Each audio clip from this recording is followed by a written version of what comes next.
السلام علیکم ورحمۃ اللہ وبرکاتہ۔ آج میں قانون شہادت کے بارے میں کچھ بات کرنے کی کوشش کر رہا ہوں۔ مجھے امید ہے کہ اس کا ایک تعارف، شہادت کیا ہے، ایویڈنس کیا ہے، وٹنسز کیا ہے، اس پہ ہلکی پھلکی بات کرنے کی کوشش کرتا ہوں انشاءاللہ تعالی۔ شہادت سے مراد کیا ہے؟ یعنی جو کورٹوں میں، عدالتوں میں ٹرائل ہوتی ہیں، جو کیسز چلائی جاتی ہیں، جو ایک مدعی ہوتا ہے، ایک مدعی عالیہ ہوتے ہیں، ایک پلینٹیف ہے، ایک ڈیفینڈنٹ ہے، ایک اپلیکینٹ ہے، ایک اس کا جواب دینے والے ہیں، پٹیشنرز ہیں۔ ان لوگوں نے اپنے رائٹس کے حصول کے لیے، یا کسی نے ان کے رائٹس کو، ان کے لیگل رائٹس کو وائلیٹ کیا ہوا ہے، غصب کیا ہوا ہے، اس کو لینے کے لیے وہ عدالت سے رابطہ قائم کرتے ہیں، عدالت میں کیس داخل کرتے ہیں، پلینٹ داخل کرتے ہیں۔ اب عدالت کو اصلیت، حقیقت معلوم کرنے کے لیے ایک پروسیجر اڈاپٹ کرتے ہیں۔ وہ یہ کہ وہ گواہوں کو بلاتے ہیں۔ عام طور پہ دو قسم کے گواہ ہوتے ہیں۔ ایک براہ راست ڈائریکٹ، جنہوں نے آنکھوں سے دیکھا، جو اپنے کانوں سے سنتے ہیں، سنا، یا انہوں نے واقعات کو دیکھا، یا انہوں نے پیپرز کو دیکھا۔ ڈپینڈ ہے کہ جی آپ دیوانی مقدمہ ہے یا فوجداری مقدمہ ہے، کس میں، لیکن گواہ دونوں جگہ ٹرائل ہوتے ہیں۔ تو ایک ڈائریکٹ ہے، ایک بالواسطہ شہادت۔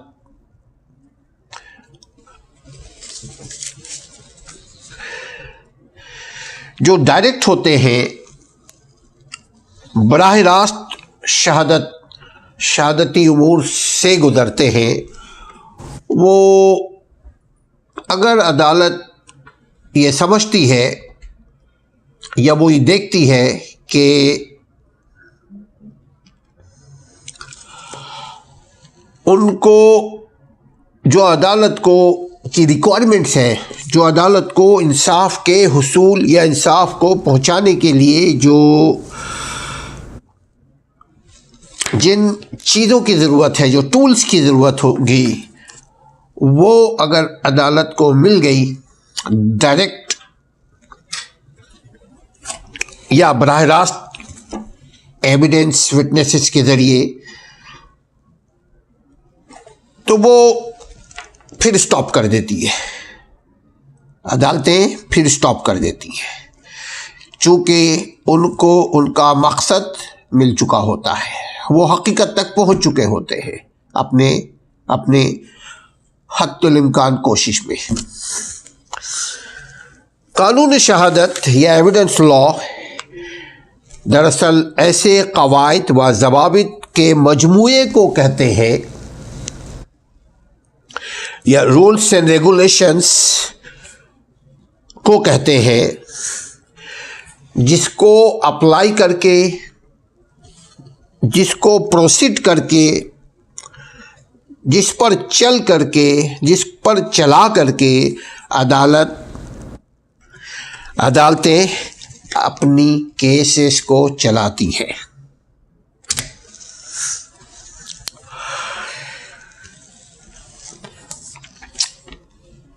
قانون شہادت یا ایویڈنس، اس کا ایک تو ایویڈنس ہے کہ جی پیپرز کے ہوتے ہیں، الیکٹرانک میڈیا کے ہوتے ہیں، کیمراز کے ہوتے ہیں، ڈی این اے کے ذریعے عدالتیں حقیقت تک پہنچتی ہیں، کیمرہ اور دیگر سائنٹیفک ایویڈنس، الیکٹرانک ایویڈنس موجود ہے جو آج فی زمانہ اپلائی ہو رہا ہے۔ اور دوسری، جس کے سامنے کسی فرد کے سامنے کوئی واقعہ ہوا تو وہ فرد کو مدعی کی ذمہ داری ہے کہ وہ فرد کو اس گواہ کو وہ پروڈیوس کرے، وہ لے کر آئے عدالت کے سامنے۔ اب عدالت اس کی اسکروٹنی کرتی ہے، اس کو دیکھتی ہے کہ آیا یہ عادی ہمارے معاشرے میں انفارچونیٹلی گواہان پروفیشنل گواہان ہیں، انفارچونیٹلی۔ ویسے اگر جھوٹی گواہی دی جائے تو ہمارے قانون میں کم و بیش 7 سال بامشقت سزا ہے، 7 years۔ اور اب تو بلکہ ہماری ملک عزیز میں سپریم کورٹ نے جو صادق و امین نہیں ہے، جو جھوٹے ہیں، جو سچ نہیں بولتے ہیں، یا جن کی جھوٹ پکڑی گئی ہے، اب تو ان کے خلاف بھی کارروائی کر رہی ہے، کہیں کہیں سو موٹو لے کر کے، کہیں کہیں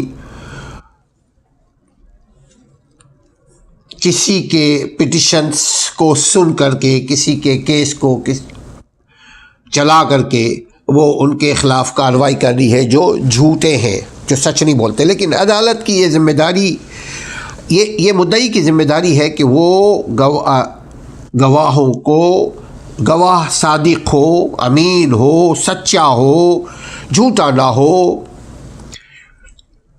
وہ گواہی دے گا،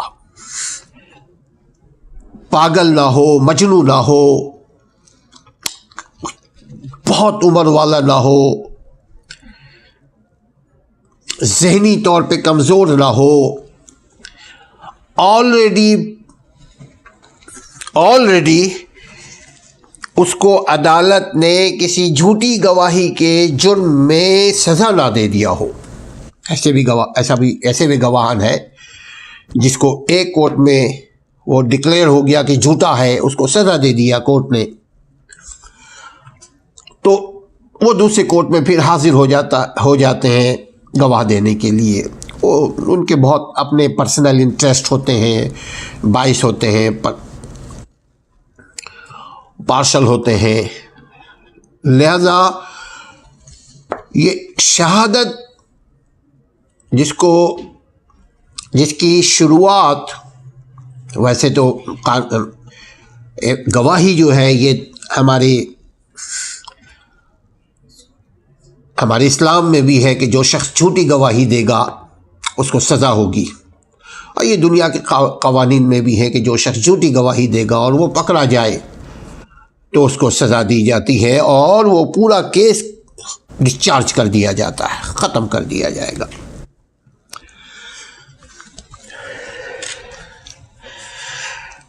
قانون شہادت سے مراد گواہان کے وہ تمام بیانات ہیں جو عدالت اپنے سامنے واقعے کے بارے میں بذریعہ گواہان پیش کرنے کی اجازت دیتی ہے، یا جو دستاویزات عدالت میں پیش کی جائے، جو پیپرز عدالت میں پیش کی جائے، وہ شہادت، اس کو بھی شہادت کہتے ہیں۔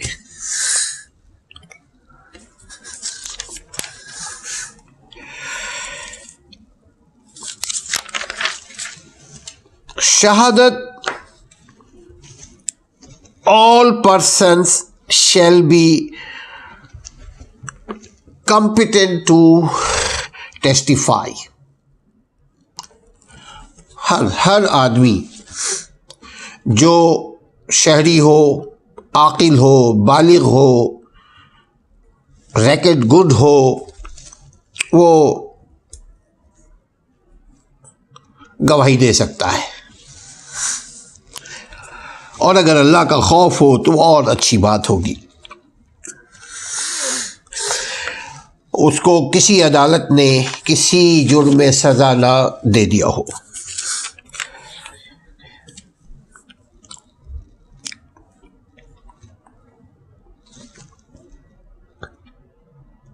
ہم اس کو مختلف طریقے سے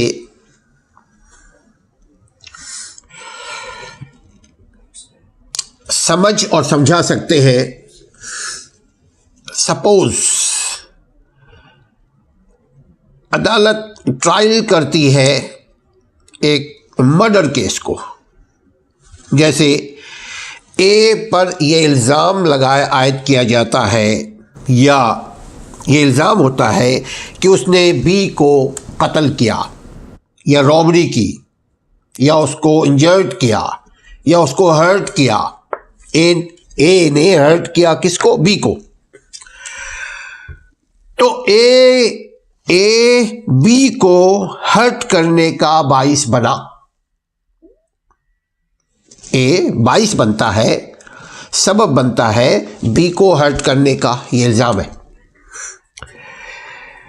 اے نے بی کو تکلیف دینے کی نیت کی، اس کی انٹینشن تھی کہ بی کو انجرڈ کرے، ہرٹ کرے، بلیک میل کیا جا سکے، اور اس کرمنل ایکشن کے نتیجے میں بی قتل ہو جاتا ہے، یا زخمی ہو جاتا ہے، یا اس کو کسی قسم کی جسمانی، مالی یا ڈیفیم ہو جاتا ہے، اس کی شہرت خراب ہو جاتی ہے، ختم ہو جاتی ہے، اے کی بیڈ انٹینشن کی وجہ سے، بیڈ ایکشن کی وجہ سے۔ پھر اے کو بی سے شدید، اے نے اے کو بی سے شدید اور ناگہانی اشتعال، اے کو اشتعال آتا ہے، کوئی ناگہانی اشتعال میں اے مبتلا ہو جاتا ہے، اور اس اشتعال کے نتیجے میں وہ بی کو اوفینڈ کرتا ہے، وہ بی کو ضرر پہنچاتا ہے اشتعال میں آنے کی وجہ سے۔ ایک تو انٹینشنلی کیا، اور دوسرا ان انٹینشنلی اچانک ہو جاتا ہے، اے کو اشتعال آ گیا، اے کے ہاتھ میں قلم ہے، اس نے قلم دے مارا اس کے منہ پہ، اس کے پیٹ میں، بی مر گیا یا زخمی ہو گیا، یا اے نے بی کے بارے میں غلط باتیں کرنی شروع کر دی، غلط فہمی کے بنیاد پہ، سنی سنائی باتوں کے بنیاد پہ اشتعال میں آ جاتا ہے، اور وہ بی کو کسی طرح کا نقصان پہنچاتا ہے، نیتن ایک وداؤٹ انٹینشن۔ اے اس فعل یعنی ایکشن کے ارتکاب کے وقت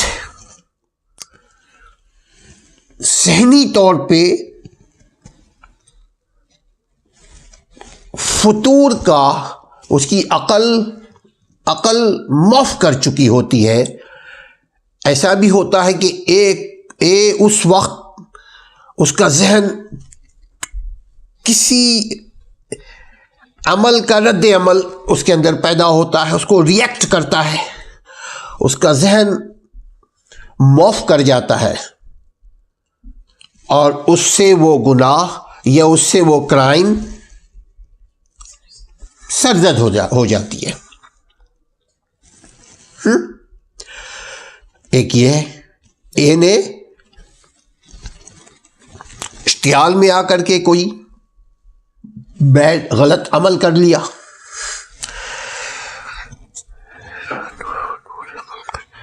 کیونکہ اس وقت وہ فطور عقل کا شکار ہو چکا ہوتا ہے۔ اسی لیے جب عدالتیں ٹرائل کرتی ہیں، جب اس کے گواہوں کو بلایا جاتا ہے اور پھر گواہوں کو دیکھا جاتا ہے کہ گواہ کہیں کمپاؤنڈ گواہ تو نہیں ہے، کہیں 22 گواہ تو نہیں ہے، کبھی کبھی رشتہ داروں کی گواہ نہیں چلتی چونکہ وہ 22 ہوتے ہیں، اور کہیں کہیں ہوم فیملی کیسز میں رشتہ داروں کی گواہ چلتی ہے، بالکل۔ لیکن کرمنل کیسوں میں عام طور پہ ایک ہی جگہ رہنے والوں کی گواہ نہیں چلتی ہے۔ لہذا ہمارے عدالتی کارروائی میں جو سب سے زیادہ معاون ثابت ہوتا ہے وہ کون؟ وہ گواہ ہوتے ہیں۔ لہذا ہمیں گواہوں کو بہت زیادہ آنیسٹ اور اویئر ہونا چاہیے۔ گواہی وہ کیسے دیتا ہے؟ جو کچھ وہ دیکھتا ہے، جو کچھ وہ سنتا ہے، جو کچھ وہ محسوس کرتا ہے، جو کچھ وہ حالات اس کی فہم اس کو بتا رہی ہوتی ہے، وہ ایز اٹ از بیان کر دیتا ہے۔ کبھی کبھی کوئی ایک واقعہ ہوتا ہے، اسی کو دو شخص دو اینگل سے دیکھ رہے ہوتے ہیں۔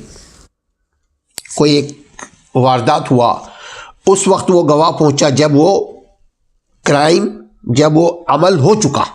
اب وہ گواہ ان کو ریل نہیں معلوم، تو وہ کوئی دوسرا شخص اس کو بولے گا فلاں نے فلاں کو مارا۔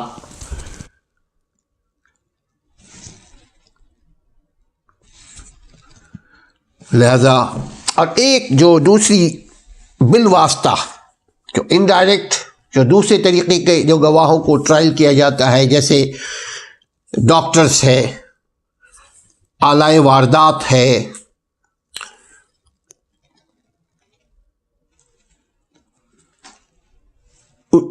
جہاں واقعہ ہوا وہ جگہ ہے۔ عموماً پولیس کیا کرتی ہے، لا انفورسمنٹ ڈپارٹمنٹ کیا کرتے ہیں، کارروائی ہونے کے بعد اس کو دھو دیتے ہیں، فوراً اس جگہ کو واش کلین کر دیتے ہیں۔ بہت ساری اس وقت جو ایویڈنس وہ ڈسٹروائے ہو جاتا ہے۔ لہذا اس وقت مدعی کیا کرے؟ وہ ان کی کوشش کرے تصویر لے لے، ویڈیو بنائے، کسی انسان کو جو اس وقت موجود تھے ان کی گواہی لے لے۔ اس طرح سے ہماری عدالت